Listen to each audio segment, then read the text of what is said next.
اور اس رہنمائی کے لیے انسان کو علم کی ضرورت ہے، اور یہ علم خالق کے علاوہ اور کوئی نہیں دے سکتا، کیونکہ پیدا کرنے والا ہی اپنی مخلوق سے اچھی طرح واقف ہوتا ہے۔ انسان کو جب تک یہ علم نہ ہو کہ اس کائنات کی حقیقت کیا ہے، اس کی کون سی چیز کے کیا خواص ہیں، ان سے کسی طرح فائدہ نہیں اٹھایا جا سکتا۔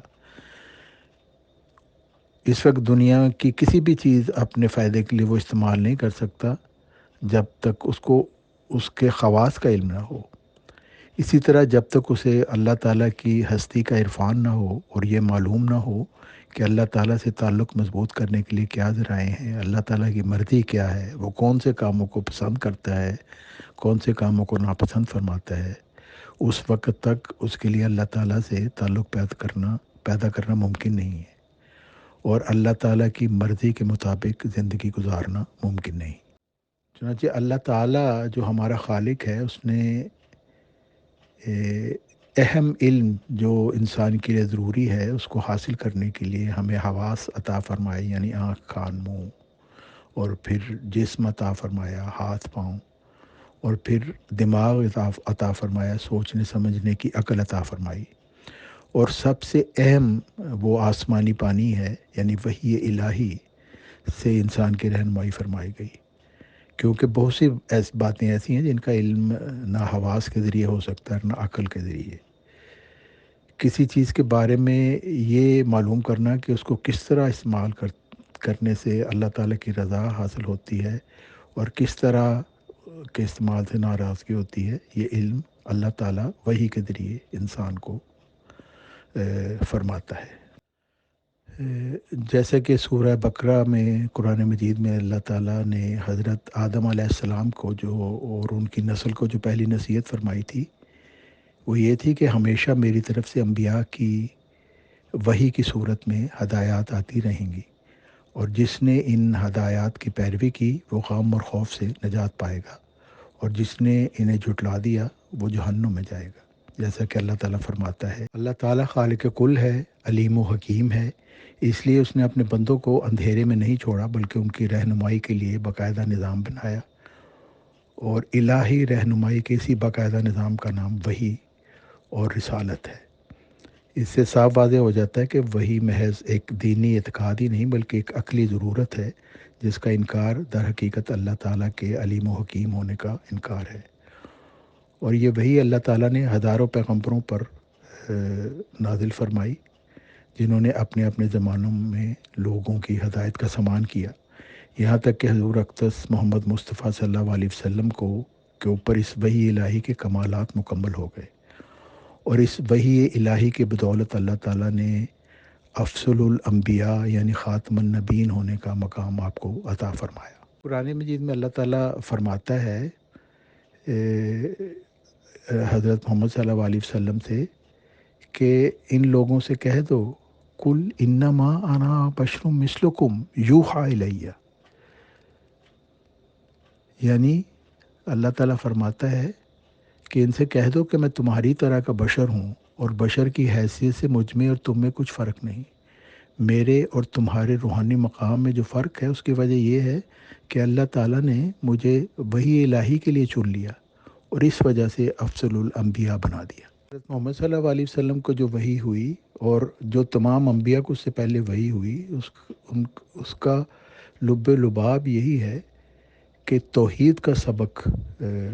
دنیا کو سکھانے کے لیے بھیجا گیا۔ بس وحی کے بغیر توحید کا قیام ممکن نہیں، اور یہی کام ہر پیغمبر نے کیا۔ یہ فطرت جو ہے وہ تو ازل سے جاری ہے، جب سے اللہ تعالیٰ نے کائنات کو تخلیق کیا اس وقت سے وہی یہ فطرت جاری ہے، کیونکہ اللہ تعالیٰ اپنی مخلوق کو ایک لطیف پیرایا میں تعلیم دیتا ہے، اور بظاہر لگتا ہے کہ نہ تو کوئی معلم ہے اور نہ کوئی متعلم، اور قرآن مجید میں وحی کو القاء اور الہام سے بھی تعبیر کیا ہے، اور اللہ تعالیٰ نے ہر چیز کو ایک خاص فطرت پر پیدا کیا اور پھر اس کو ایک خاص ہدایت عطا فرمائی جو اس کے لیے ضروری تھی، جو خدا تعالیٰ کی طرف سے اس کو کام دیا گیا ہے۔ اور ہر مخلوق پر اللہ تعالیٰ نے فطری الہام اور اس کی حیثیت اور نوعیت کے لحاظ سے کیا۔ ہر چیز اپنی فطری تعلیم کی دھن میں مگن ہے، ہر چیز اتنی ہی حد تک کام کرتی ہے جتنا اس کو وحی کر دیا گیا. جیسا کہ اللہ تعالیٰ فرماتا ہے آسمان پر بھی وحی ہوئی، اور فرمایا کہ آسمان میں اس کا قانون وحی کر دیا گیا. وَأَوْحَىٰ فِي كُلِّ سَمَاءٍ أَمْرَهَا. اسی طرح زمین پر بھی وحی ہوتی ہے، ملائکہ پر بھی وحی ہوتی ہے جس کے تحت وہ کام انجام دیتے ہیں. اور فرمان الہی جیسا کہ اللہ تعالیٰ فرماتا ہے، اور وہ وقت یاد کرو جب کہ تمہارا رب فرشتوں کو وحی کر رہا تھا کہ میں تمہارے ساتھ ہوں. اور اللہ تعالیٰ کے رحم اور فضل سے اور اللہ تعالیٰ کی انسانوں سے محبت کے ثبوت کے طور پر مکھی پر وحی ہوئی تو وحی الہی کی برکت سے وہ شہد کی مکھی بن گئی، اور ایک ایسا محلول بنانے کی طاقت اسے عطا فرما دی گئی جس کے متعلق فرما دیا گیا فیہ شفاء للناس. اسی طرح زمین پر بھی وحی ہوتی ہے، ملائکہ پر بھی وحی ہوتی ہے جس کے تحت وہ کام انجام دیتے ہیں. اور فرمان الہی جیسا کہ اللہ تعالیٰ فرماتا ہے، اور وہ وقت یاد کرو جب کہ تمہارا رب فرشتوں کو وحی کر رہا تھا کہ میں تمہارے ساتھ ہوں. اور اللہ تعالیٰ کے رحم اور فضل سے اور اللہ تعالیٰ کی انسانوں سے محبت کے ثبوت کے طور پر مکھی پر وحی ہوئی تو وحی الہی کی برکت سے وہ شہد کی مکھی بن گئی، اور ایک ایسا محلول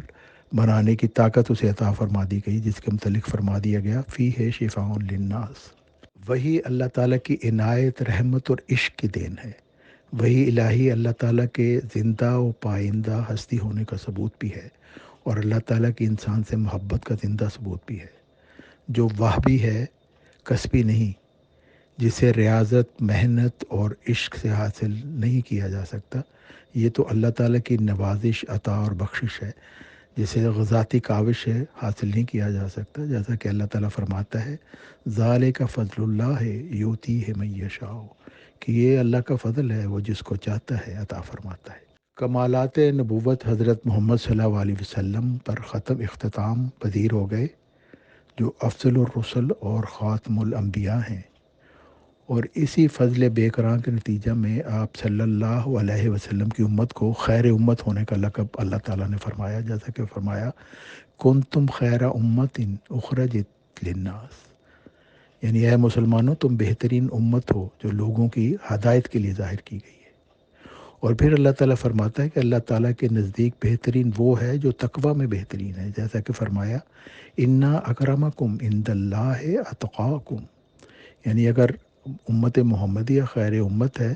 تو اس لیے کہ اس کو تقوی میں ترقی کرنے کے لیے وسائل اور قوتیں عطا فرمائی گئی ہیں. اللہ تعالیٰ نے آپ کو یاسین یعنی اے سردار کے الفاظ سے مخاطب فرمایا.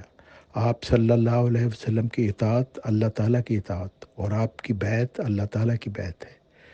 افضل الرسل حضرت محمد مصطفیٰ صلی اللہ علیہ وسلم تمام دنیا کی طرف رحمت بنا کر بھیجے گئے،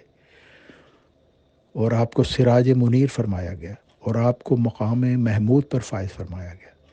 اور آپ کی امت بہترین امت قرار دی گئی جو لوگوں کی ہدایت کے لیے ظاہر فرمائی گئی. تو لازمی ہے کہ اس امت کے افراد کا ایک زندہ تعلق اللہ تعالیٰ سے ہو، کیونکہ وحی و الہام کے تازہ بتازہ چھینٹوں کے بغیر تقوی کو حاصل کرنا اور ہدایت پر قائم رہنا ناممکن ہے. اور اللہ تعالیٰ سے ہدایت پا کر ہی اس امت کے افراد دوسرے لوگوں کی ہدایت کا کام کر سکتے ہیں.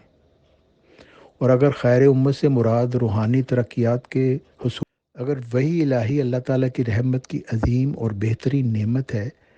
تو کس طرح افضل الرسل حضرت محمد صلی اللہ علیہ وسلم پر یہ الزام لگایا جا سکتا ہے کہ آپ کے آنے سے اللہ تعالیٰ کا بہترین انعام یعنی وحی الہی بند ہو چکی ہے. اور ایسے لوگ اپنی نادانی میں یہ نہیں سوچتے کہ وہ حضرت محمد صلی اللہ علیہ وسلم کے عظیم روحانی مقام کو گراتے ہیں اور ان کا درجہ پہلے انبیاء سے بھی گھٹا دیتے ہیں. کافی ہے سوچنے کو اگر اہل کوئی ہے. گوہر وحی خدا کیوں توڑتا ہے ہوش کر، ایک یہی دی کے لیے ہے جائے عز و افتخار. یہ وہ گل ہے جس کا ثانی باغ میں کوئی نہیں، یہ وہ خوشبو ہے کہ خرما اس پہ ہو مشک تتار. یہ وہ ہے مفتاح جس سے آسماں کے در کھلے، یہ وہ آئینہ ہے جس سے دیکھ لیں روئے فگار. بس یہی ہتھیار ہے جس سے ہماری فتح ہے، بس یہی ایک قصر ہے جو عافیت کا ہے حصار. حضرت محمد صلی اللہ علیہ وسلم کو حضرت موسیٰ کا مثیل فرمایا گیا ہے۔ اگر ہم یہ مان لیں کہ محمد صلی اللہ علیہ وسلم کے بعد وحی الہی کا سلسلہ منقطع ہو گیا ہے تو قرآن مجید کو نعوذ باللہ جھوٹا ماننا پڑے گا۔ جیسے کہ اللہ تعالیٰ فرماتا ہے انا ارسلنا الیکم رسولا شاہدا علیکم کما ارسلنا الی فرعون رسولا، یقیناً ہم نے تمہاری طرف ایک رسول بھیجا ہے جو تم پر نگران ہے، جیسا کہ ہم نے فرعون کی طرف بھی ایک رسول بھیجا تھا۔ پھر اللہ تعالیٰ فرماتا ہے وَلَقَدْ آتَيْنَا بَنِي إِسْرَائِيلَ الْكِتَابَ وَالْحُكْمَ وَالنَّبُوَّةَ وَرَزَقْنَاهُم مِّنَ الطَّيِّبَاتِ وَفَضَّلْنَاهُمْ عَلَى الْعَالَمِينَ، اور یقیناً ہم نے بنی اسرائیل کو کتاب اور حکمت اور نبوت عطا کی اور پاک چیزوں میں سے انہیں رزق عطا کیا اور ان کو تمام جہانوں پر فضیلت دی۔ یہ حضرت محمد صلی اللہ علیہ وسلم کو مثیل موسیٰ فرمایا گیا ہے، اور حضرت موسیٰ علیہ السلام کو تو اللہ تعالیٰ نے کتاب، حکمت اور نبوت عطا فرمائی، اور ان روحانی انعامات کے نتیجہ میں اللہ تعالیٰ نے انہیں تمام جہانوں پر فضیلت عطا فرمائی۔ امت موسویہ میں تو پے در پے نبی آئے اور وہ سب غیر شرعی نبی تھے، اور ان کا مقصد شریعت موسوی کی پیروی کروانا تھا۔ وہ موسوی سلسلہ کے مجددین تھے، مگر محمد مصطفیٰ صلی اللہ علیہ وسلم جو افضل الرسل ہیں، سراج منیر ہیں، مقام محمود پر فائز ہیں، ان کے نادان پیروکار کہتے ہیں کہ ہمارا نبی ایسا بلند شان والا ہے جس نے اپنی امت کے لیے اللہ تعالیٰ کے عظیم ترین انعام مکالمہ مخاطبہ الہیہ کا گلا گھونٹ دیا ہے، نعوذ باللہ، اور یہی اعلان کر دیا کہ اب اللہ تعالیٰ امت محمدیہ کے کسی فرد کو منہ بھی لگانا پسند نہیں کرے گا، کیونکہ کلام الہی جو ہے وہ وحی کے ذریعے ہوتا ہے۔ اگر وحی بند کر دی تو اس کا مطلب ہے کہ امت محمدیہ میں کوئی اللہ تعالیٰ تو فرماتا ہے کل ان کنتم تحبون اللہ فاتبعونی یحببکم اللہ ویغفر لکم ذنوبکم واللہ غفور رحیم، یعنی اللہ تعالیٰ حضرت محمد صلی اللہ علیہ وسلم سے ارشاد فرماتا ہے کہ تو کہہ دے اگر تم اللہ سے محبت کرتے ہو تو میری پیروی کرو، اللہ تم سے محبت کرے گا اور تمہارے گناہ بخش دے گا، اور اللہ بہت بخشنے والا اور بار بار رحم کرنے والا ہے۔ یعنی اللہ تعالیٰ کی محبت پانے کا ایک ہی ذریعہ مقرر فرما دیا ہے کہ اس رسول عربی حضرت محمد مصطفیٰ صلی اللہ علیہ وسلم کی پیروی کرو گے تو اللہ تعالیٰ کی محبت پالو گے، اور پھر اس کے نتیجہ میں تم الہی انعامات کے حقدار بن جاؤ گے۔ انعام بھی تو اسی کو ملتا ہے نا جو اس کے لیے کوشش کرتا ہے، اور اس کا طریقہ ایک ہی ہے، یعنی اطاعت رسول صلی اللہ علیہ وسلم۔ حقیقت یہ ہے کہ محمد صلی اللہ علیہ وسلم کا روحانی مقام انتہائی بلند مقام ہے، اور آپ کو دوسرے انبیاء پر ایک ایسی فضیلت عطا فرمائی گئی ہے جو اس سے پہلے کسی نبی کو عطا نہیں کی گئی، اور وہ یہ ہے کہ آپ کو اللہ تعالیٰ نے ایک نبی کا رسول بنا دیا، اور اس کے لیے سب سے پہلے آپ کی امت کو سورہ فاتحہ سکھائی گئی، جس کی تکرار ہم مسلمان ہر نماز میں کرتے ہیں۔ اہدنا الصراط المستقیم صراط الذین انعمت علیہم، یعنی اے اللہ تعالیٰ ہمیں سیدھے راستے پر چلانا، ان لوگوں کے راستے پر جس پر تو نے انعام کیا۔ اللہ تعالیٰ کے حضور دعائیہ الفاظ میں ہم عرض کرتے ہیں کہ اے ہمارے رب ہمیں اس صراط مستقیم پر قائم کر دے جو تیرے انعام یافتہ لوگوں کا راستہ ہے، جن پر چل کر پہلے لوگ روحانی انعامات پانے کے حقدار بن گئے۔ تو پہلے لوگوں کے انعامات کیا تھے؟ کیا حلوہ پوری پلاؤ زردہ؟ جی نہیں، پہلے لوگوں کے انعامات روحانی انعامات تھے کہ انہیں مکالمہ مخاطبہ الہیہ کا شرف عطا کیا گیا جو سب سے اعلیٰ اور عرفہ روحانی انعام ہے، اور ایسے ہی روحانی انعامات کا وعدہ پہلے سے بڑھ کر اللہ تعالیٰ نے حضرت محمد صلی اللہ علیہ وسلم کی امت سے فرمایا،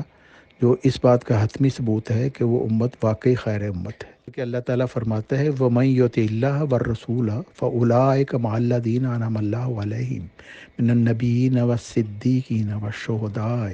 وَالصَّالِحِينَ وَحَسُنَ أُولَٰئِكَ رَفِیقًا، یعنی جو بھی اللہ کی اور اس میں اس رسول یعنی حضرت محمد صلی اللہ علیہ وسلم کی اطاعت کرے تو یہی وہ لوگ ہیں جو ان لوگوں کے ساتھ ہوں گے جن پر اللہ نے انعام کیا، یعنی نبیوں میں سے، صدیقوں میں سے، شہیدوں میں سے اور صالحین میں سے، اور یہ بہت ہی اچھے ساتھی ہیں۔ اس آیت کریمہ میں اللہ تعالیٰ نے روحانی انعامات کے حصول کے لیے دو واضح شرائط بیان فرما دی ہیں۔ پہلی شرط یہ ہے کہ وہ مشرک نہ ہو، یعنی کوئی بھی مشرک کوئی روحانی انعام نہیں پا سکتا۔ دوسری شرط یہ ہے کہ محمد صلی اللہ علیہ وسلم کی اطاعت لازمی ہے، یعنی صرف محمد صلی اللہ علیہ وسلم کا امتی ہی انعامات کا حقدار ہو سکتا ہے، اور حضرت موسیٰ علیہ السلام اور حضرت عیسیٰ علیہ السلام کی پیروی سے یہ انعامات نہیں مل سکتے۔ اللہ تعالیٰ کے انعامات کا انکار بہت ہی بدقسمتی ہے، کیونکہ اگر امت محمدیہ پر وحی و الہام کا دروازہ بند ہوتا تو یہ امت ایک مردہ امت ہوتی اور خدا تعالیٰ سے دور اور مہجور ہوتی، اور اگر یہ دروازہ اس امت پر بند ہوتا تو کیوں قرآن میں یہ دعا سکھلائی جاتی کہ اہدنا الصراط المستقیم صراط الذین انعمت علیہم۔ محمد صلی اللہ علیہ وسلم کا پیروکار کہلانے والے نام نہاد مسلمانوں کی یہ بدقسمتی ہے کہ افضل الرسل کی پیروی کا دم بھرنے والے اپنے ہاتھوں سے اپنے لیے روحانی انعامات کا دروازہ بند کرتے ہیں اور اپنے عمل سے ثابت کرتے ہیں کہ محمد صلی اللہ علیہ وسلم کی امت خیر امت نہیں، بلکہ نعوذ باللہ پہلی تمام امتوں سے گئی گزری ہے، کیونکہ اب اللہ تعالیٰ کسی امتی سے کلام نہیں کرے گا، اگرچہ پہلے انبیاء کی امتوں سے کلام کرتا رہا اور اس میں انبیاء بھی پے در پے آتے رہے۔ یہ لوگ نادانی میں اللہ تعالیٰ کی سبحان ہستی کے بھی منکرین بنتے ہیں، کیونکہ اور صفات کی طرح صفت کلام بھی اللہ تعالیٰ کی صفت ہے اور اللہ تعالیٰ کی کوئی بھی صفت معزول نہیں ہو سکتی۔ اگر ہم یہ مان لیں کہ اللہ تعالیٰ کی یہ صفت کلام معطل ہو گئی ہے تو ہمیں شک پڑ سکتا ہے کہ اللہ تعالیٰ کی دوسری جو صفات ہیں وہ بھی شاید معطل ہو چکی ہیں۔ اگر اللہ تعالیٰ گونگا ہے تو کیا ثبوت ہے کہ وہ بہرا نہیں، اندھا نہیں، لنگڑا نہیں؟ 14ویں صدی ہجری کے مجدد مسیح موعود و مہدی موعود حضرت مرزا غلام احمد علیہ السلام فرماتے ہیں، اے سننے والو سنو کہ خدا تم سے کیا چاہتا ہے، بس یہی کہ تم اسی کے ہو جاؤ، اس کے ساتھ کسی کو بھی شریک نہ کرو، نہ آسمان میں نہ زمین میں۔ ہمارا خدا وہ خدا ہے جو اب بھی زندہ ہے جیسا کہ پہلے زندہ تھا، اور اب بھی بولتا ہے جیسا کہ وہ پہلے بولتا تھا، اور اب بھی وہ سنتا ہے جیسا کہ پہلے سنتا تھا۔ یہ خیال خام ہے کہ اس زمانہ میں وہ سنتا تو ہے مگر بولتا نہیں، بلکہ وہ سنتا ہے اور بولتا بھی ہے، اور اس کی تمام صفات ازلی ابدی ہیں، کوئی صفت بھی معطل نہیں اور نہ کبھی ہوگی۔ وہ وہی بے مثل ہے جس کا کوئی ثانی نہیں، اور جس کی طرح کوئی فرد کسی خاص صفت سے مخصوص نہیں، جس کا کوئی ہمتا نہیں، جس کا کوئی ہم صفات نہیں، اور جس کی کوئی طاقت کم نہیں۔ وہ قریب ہے باوجود دور ہونے کے، اور دور ہے باوجود نزدیک ہونے کے۔ وہ دیکھتا ہے بغیر جسمانی آنکھوں کے، اور سنتا ہے بغیر جسمانی کانوں کے، اور بولتا ہے بغیر جسمانی زبان کے، اور وہ واحد ہے اپنی ذات میں اور صفات میں اور افعال میں اور قدرتوں میں، اور اس تک پہنچنے کے لیے تمام دروازے بند ہیں مگر ایک دروازہ جو فرقان مجید نے کھولا ہے، اور تمام نبوتیں اور تمام کتابیں جو پہلے گزر چکیں ان کی الگ طور پر پیروی کی حاجت نہیں رہی، کیونکہ نبوت محمدیہ ان سب پر مشتمل اور حاوی ہے، اور بجز اس کے سب راستے بند ہیں۔ تمام سچائیاں جو خدا تک پہنچاتی ہیں اسی کے اندر ہیں، نہ اس کے بعد کوئی نئی سچائی آئے گی اور نہ اس سے پہلے کوئی ایسی سچائی تھی جو اس میں موجود نہیں۔ اس لیے اس نبوت پر تمام نبوتوں کا خاتمہ ہے،